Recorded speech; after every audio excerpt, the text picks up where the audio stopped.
नमस्कार साथियों, हिंदी ज्ञानशाला चैनल पर आप सभी का हार्दिक स्वागत है। साथियों, आज हम पढ़ने वाले हैं कहानी पुरस्कार, जिसे लिखा है छायावाद के प्रमुख आधार स्तंभ जयशंकर प्रसाद जी ने। यह जो कहानी है साथियों, RPSC first grade, UGC net एवं अन्य प्रतियोगी परीक्षाओं के पाठ्यक्रम में शामिल है और बहुत ही महत्वपूर्ण कहानी है। इसे हम आज एक सारांश के रूप में और महत्वपूर्ण प्रश्नोत्तरी के रूप में यहाँ पर देखने वाले हैं। यह जो वीडियो है आपके लिए निश्चित ही लाभदायक सिद्ध होगा, क्योंकि इस कहानी से जितने भी महत्वपूर्ण तथ्य हैं वो हम एक एक करके प्रश्नोत्तरी के माध्यम से एक एक करके उन्हें हल करेंगे। तो बिना देरी के हम शुरू करते हैं कहानी पुरस्कार का सारांश। सबसे पहले हम शुरू करते हैं कहानी पुरस्कार। यह जो कहानी है साथियों, जयशंकर प्रसाद जी द्वारा लिखी गई नई कहानियों में से एक कहानी मानी जाती है। इस कहानी में एक युवती होती है मधुलिका, और मधुलिका जो है उसी को केंद्र में रखकर यह कहानी लिखी गई है। अगर हम कहें कि पुरस्कार कहानी की जो नायिका है वो कौन है, तो मधुलिका जो है इस कहानी की प्रमुख नायिका है, जो कौशल राज्य के एक वीर सैनिक सिंहमित्र की पुत्री हैं। बहुत ही महत्वपूर्ण लाइन है, आपको याद रखनी है। सिंहमित्र जो हैं उन्होंने पूर्व समय में अपनी वीरता से कौशल राज्य के सम्मान की रक्षा की थी, इसीलिए पूरी प्रजा है, राजा जो हैं उनका सम्मान करते थे। जब कौशल नरेश राज्य में हर साल इंद्र की पूजा करते थे, जिसमें उन्हें अपने राज्य के किसी भी एक कृषक की भूमि एक दिन के लिए खेती करनी होती थी। यानी कि जब बारिश का मौसम होता था, बरसात आती थी और धान को लगाने का समय जब होता था खेत में, तब राजा जो हैं इंद्र की पूजा करते थे और धान को खेतों में बोते थे, और किसी एक व्यक्ति की जो भूमि है उसको राजा अपने लिए चुनते थे और उसमें ही वो हल चलाकर उस खेती का शुभारंभ करते थे। उस धरती के बदले, यानी कि जो खेत राजा द्वारा बोया जाता था, उसके बदले उस कृषक को, चाहे वो कोई भी हो, उसे उपहार दिए जाते थे। इस बार जब राजा हर साल की तरह जब राजा जो है कृषि को बोने के लिए आते हैं, तब उन्होंने जो हमारी नायिका है मधुलिका, उसका जो खेत है या भूमि है वो बोने के लिए उन्होंने चिन्हित की थी या चुनी थी। अगला है कि राजा उस युवती को बहुत सारा पुरस्कार देना चाहते हैं कि भाई हमने आपकी जमीन को बोया है, तो यह तो राजा का खेत हो गया, अब आप जो भी इसके बदले में पुरस्कार लेना चाहें वो ले सकते हैं। किंतु वह मना कर देती है। यहाँ उस उपलक्ष्य में जब यह आयोजन हो रहा होता है, तब मगध का राजकुमार जो है अरुण, वह भी इस आयोजन को देखने के लिए आया होता है, जो मधुलिका से प्रभावित होता है। एक तरह से कह सकते हैं उससे प्रेम करने लग जाता है। वह उससे कहता है कि वो उससे प्यार करता है और उससे शादी करना चाहता है, किंतु मधुलिका जो है उसके प्रस्ताव को ठुकरा देती है उस समय, और फिर अपने खेत में नहीं जाती हैं, दूसरों को खेतों में काम करके अपना जो जीवन है वो निर्वाह करती हैं। फिर कुछ समय बाद बीत जाते हैं, लगभग 3 वर्ष। फिर मधुलिका को जो राजकुमार अरुण है उसकी याद सताने लग जाती है और कहती है कि अगर मैंने उसी समय अरुण का प्रणय निवेदन जो है अगर स्वीकार कर लिया होता, तो आज मेरी स्थिति ऐसी ना होती। एक रात संयोग से राजकुमार स्वयं जो है उसके शरण में आ जाते हैं। उसने अपने राज्य जो है उसमें, मगध जो राज्य था उसमें विद्रोह कर दिया था और वहां से उसे निष्कासित कर दिया गया था। मधुलिका जो है उससे प्रेम करती है और उसी की बातों में आ जाती है। अरुण जो है मधुलिका को कहता है कि वह कौशल नरेश से पुरस्कार में किले के पास वाली जो दक्षिण जो हिस्सा है वो भूमि के रूप में, दान के रूप में वो मांग ले, जिससे अरुण जो है किले पर आसानी से हमला कर सके और कौशल नरेश पर अपना, कौशल राज्य पर अपना अधिकार कर सके। और मधुलिका जो है वो प्रेम भावना में पड़ जाती हैं और उसकी बातों में आ जाती हैं अरुण की, और भूमि मांग लेती हैं राजा से। वह वैसे ही करती है जैसा अरुण उसको कहता है, और अरुण जो है छुपकर आक्रमण करने की जो है वो तैयारी करने लग जाता है कौशल नरेश पर। किंतु अंत समय में जो मधुलिका है उसे अपने संस्कारों को, जो अपने पिता के जो कर्तव्य थे, पिता द्वारा जो उन्हें दिए गए थे संस्कार, कि अपने देश का, अपने राज्य का जो मान सम्मान है वो हमेशा ऊपर रहता है, प्रेम जो है वह कुतुच्छ होता है इनके आगे। तो वह अपने संस्कारों को याद करती है और उसे अपने किए पर पछतावा होता है। उसे लगता है कि पिता जब उस राज्य की रक्षा के लिए अपने प्राण न्यौछावर कर सकते हैं, तो मैं उस राज्य को कैसे दुश्मनों के या शत्रुओं के हाथ में दे सकती हूँ। फिर वह, उसकी जो आत्मा है उससे राजा की सारी बात करने पर विवश कर देती है। कई मंथन चलता है मधुलिका के मन मस्तिष्क में कि मुझे क्या करना चाहिए, क्या नहीं करना चाहिए। अंत में जो है देश प्रेम जो है वो जीतता है, और मधुलिका जो मंत्री है उसको जाकर सारी बातें जो हैं वो बता देती हैं कि अरुण जो है कौशल नरेश पर आक्रमण करने का षड्यंत्र जो है वो रच रहा है। राजा द्वारा अरुण को पकड़ लिया जाता है, उसके मंत्रियों द्वारा पकड़ लिया जाता है। फिर राजा उसे, अरुण को मृत्युदंड देना चाहते हैं, क्योंकि प्रजा भी कहती है कि इसे मृत्युदंड दिया जाए। किंतु राजा जो है मधुलिका से पूछते हैं कि तुमने हमारे राज्य को बचाया है शत्रुओं से, आप क्या चाहते हैं। तो मधुलिका है वो सच्चाई कहते हुए कहती है कि मैं भी इस षड्यंत्र में कहीं ना कहीं शामिल हूं, तो मुझे भी अरुण के साथ मृत्युदंड का जो दंड है वो दिया जाए। और ऐसा कहते हुए जो मधुलिका है वो अरुण के साथ खड़ी हो जाती है, और इस प्रकार से यह कहानी जो है वो समाप्त हो जाती है।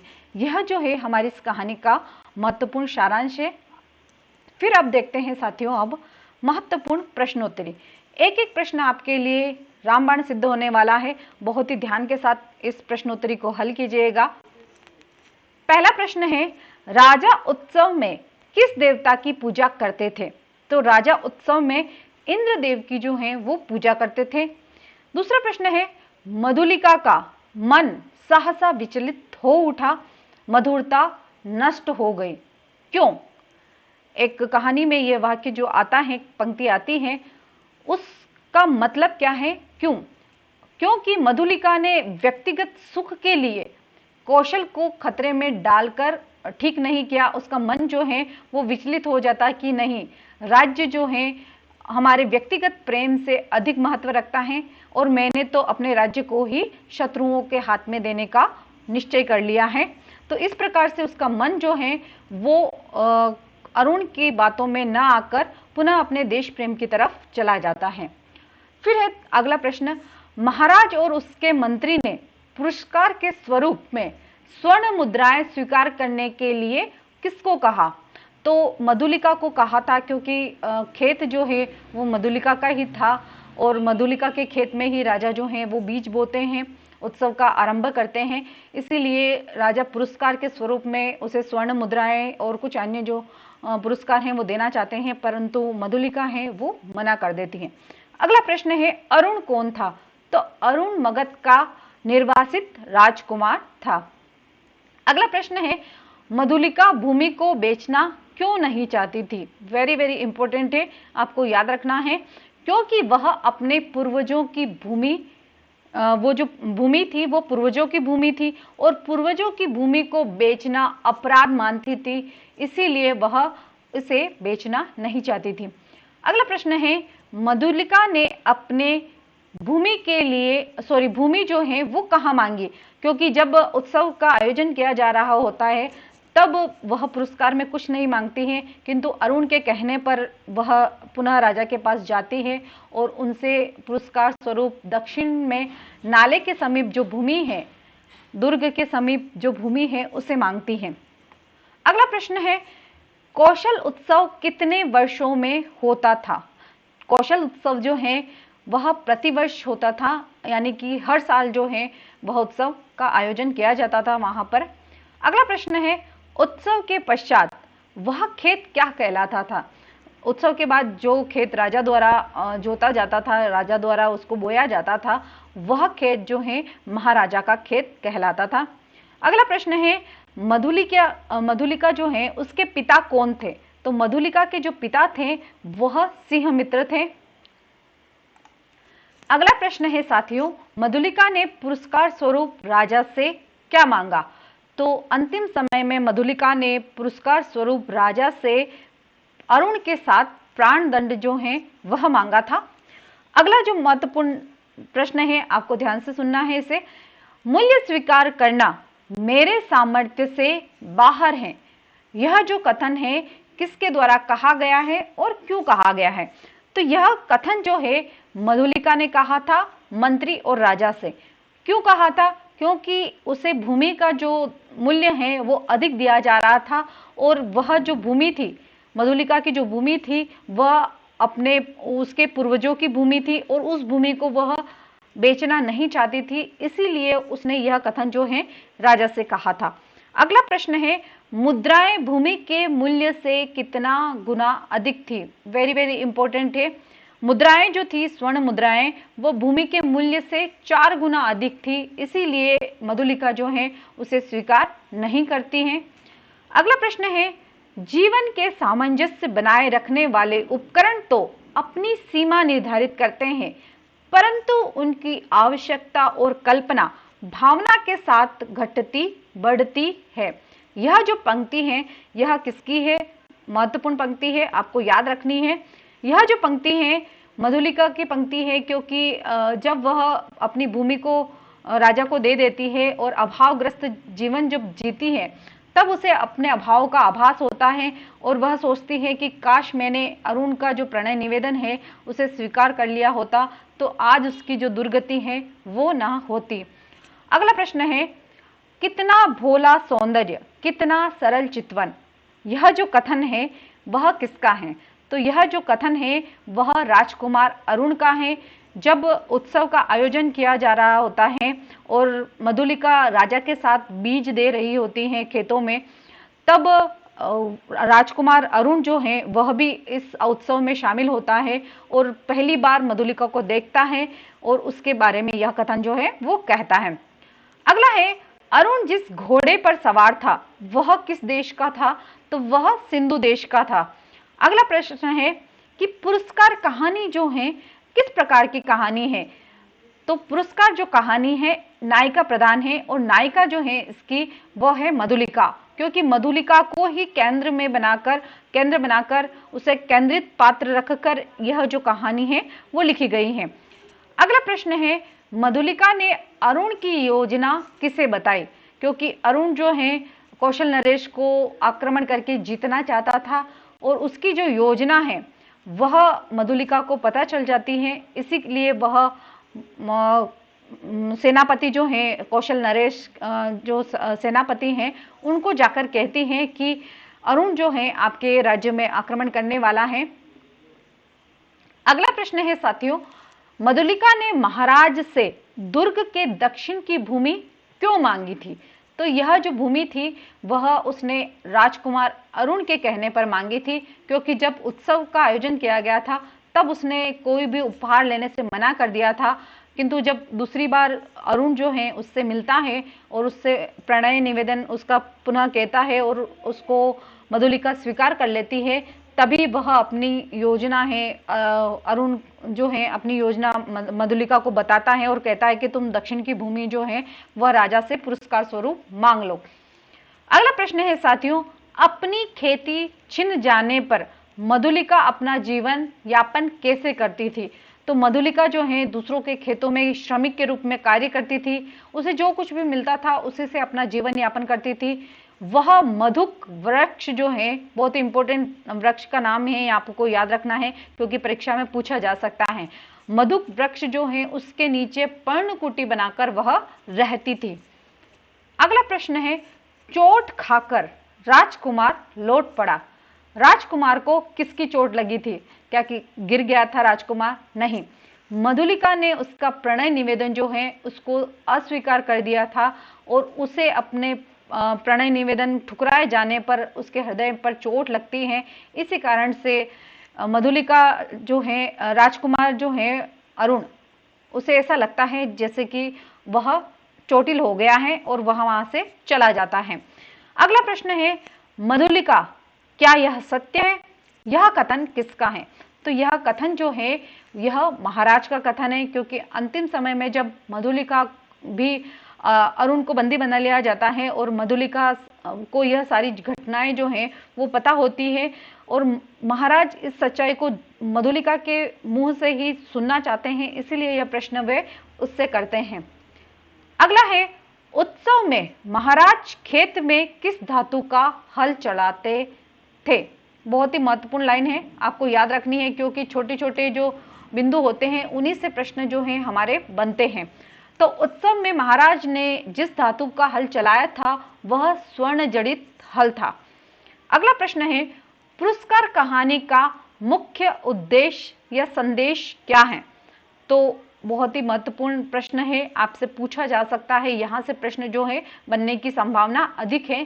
तो पुरस्कार जो कहानी है उसका मुख्य संदेश है देश प्रेम हेतु व्यक्तिगत हित का त्याग करना, क्योंकि मधुलिका जो है अपने व्यक्तिगत हित को परे रखती है और देश प्रेम जो है उसको सर्वोपरि मानती है और अंत में अरुण को वह बंदी बनाकर सेनापति को कहती है, जिसके बाद अरुण जो है वह बंदी बन जाता है और इस तरह से कौशल राज्य जो है वह शत्रु के आक्रमण से बच जाता है। अगला प्रश्न है, बंदी अरुण को देखते ही जनता ने रोष से हुंकार करते हुए क्या कहा? तो जनता जो है वह गुस्से में होती है और उसने अरुण जो है उसको वध करो ऐसा वह कहती है, बोलती है, उच्चारण करती है, आह्वान करती है कि इसका अरुण का वध कर दो। अगला प्रश्न है, मैं सच कह रही हूं, शीघ्रता करो।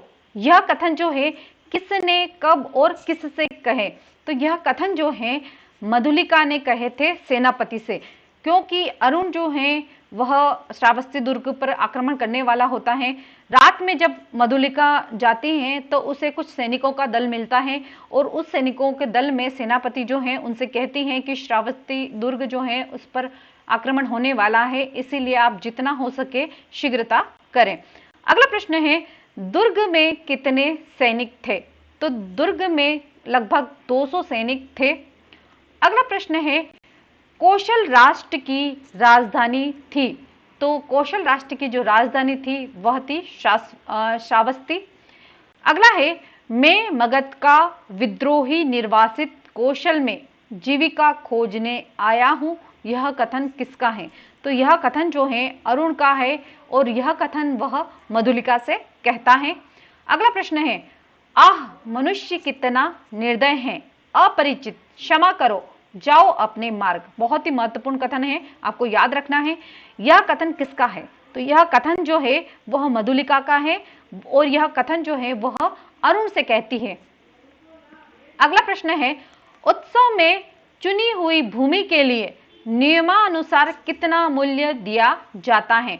तो संपत्ति जितनी भी होती थी उसका चौगुना जो दाम है वह भूमि के जो मालिक होते हैं उनको दिया जाता था। अगला प्रश्न है, अबोध, यह क्या कर रही है? राजकीय अनुग्रह का तिरस्कार। यह कथन किसका है?